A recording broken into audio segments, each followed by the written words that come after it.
Assassin's Creed has been one of the most successful franchises of the past 10 years, with over 40 entries to the series released until today.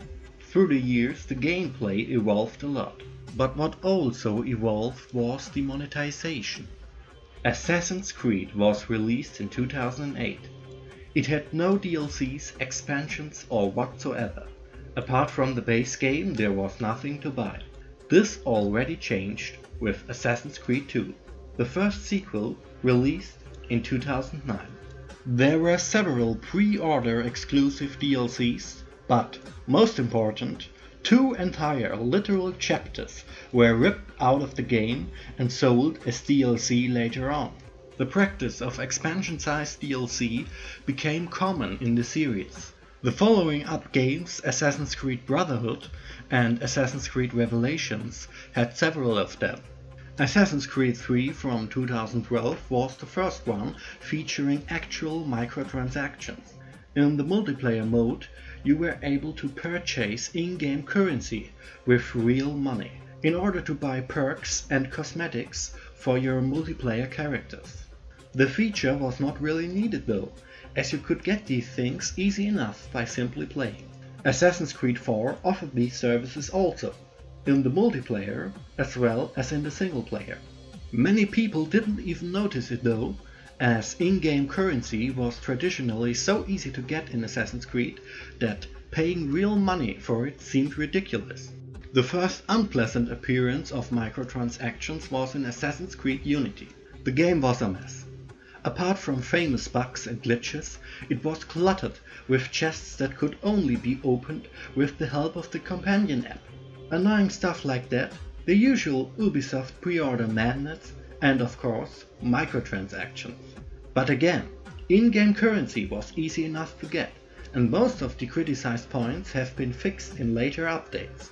Assassin's Creed Syndicate didn't make the mistake of annoying people with unnecessary apps, but had what was by now the usual Ubisoft package: pre-order DLC, bigger DLC, smaller DLC and microtransactions. While now for the first time things were sold that used to be free, like maps of the collectibles.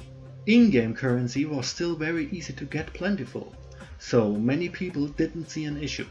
That changed with Assassin's Creed Origins. With Assassin's Creed Origins, Ubisoft went big. New gameplay mechanics, a new RPG system and a huge world to explore. And a huge in-game store. Never before microtransactions were so prominently displayed in an Assassin's Creed game. There was tons of stuff to buy, some even shop exclusive. But not everyone was outraged. The shop could just be ignored completely, and behind it there was still a great game. The game was balanced well enough and microtransactions weren't really needed to progress. But as always, with Assassin's Creed Odyssey, Ubisoft went a step further. There really is no monetization that isn't in this game. Complete and utter pre-order madness. Over 7 different editions, going up to $219. DLCs. You can even buy Totinos to get exclusive items and points. But the in-game shop tops it all. You could spend a fortune here. Boosts, items, mounts, there's nothing that doesn't get sold. And this time many people feel like the game is designed around this. For them it's grindy, frustrating, balanced in a way to encourage you to spend real money.